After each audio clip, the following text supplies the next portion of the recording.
Thank you, Doctor. Now, what exposes, because I want to imagine that that's the question that a lot of people are asking this evening or as they watch this show.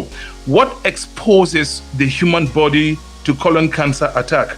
Is it what human beings do or don't do? So, what we call risk factors varies from something that you are born with, which is called congenital. And then the congenital risk factors can be divided into something that your parent passed on to you, which is the genetic component. And then something that you, the baby acquired during the development. And so congenital risk factor. And then we move to risk factors associated with life as you start from child till the day you die. So if you divide it into that, some of the genetic risk factors are inherited. So for those who want to know a little bit more, there is what we call hereditary polyposis syndrome, where some people inherit genetic makeup that puts them at risk of developing what we call polyps. Polyps are small projections or outpouch into the inner side of the large intestine that develop with time. And some people inherit genetic makeup that puts them at risk of developing polyps. And these polyps, some of them may outgrow itself and become cancerous, while some may remain non-cancerous. And then there is another hereditary syndrome called Lynch syndrome, where individuals develop a group of genes or a group of genetic makeup that put them at risk for developing colon cancer, even without developing polyps.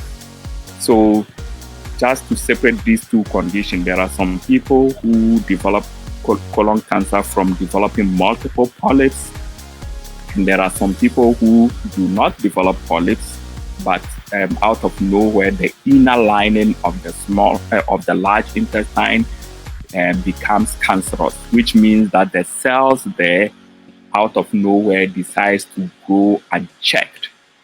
And then there are people who inherit certain group of genes or genetic makeup called breast ovarian syndrome, where they may have family members who have breast cancer. Some of them have ovarian cancer or cancer of the ovary, who also have tendency to develop colon cancer.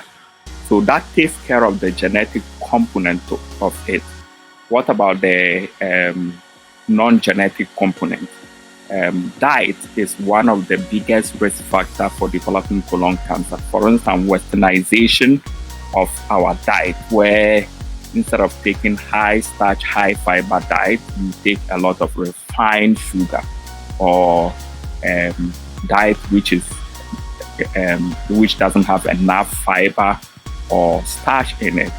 For instance, biscuits and some of our processed food, they process it and take out the fiber component of it.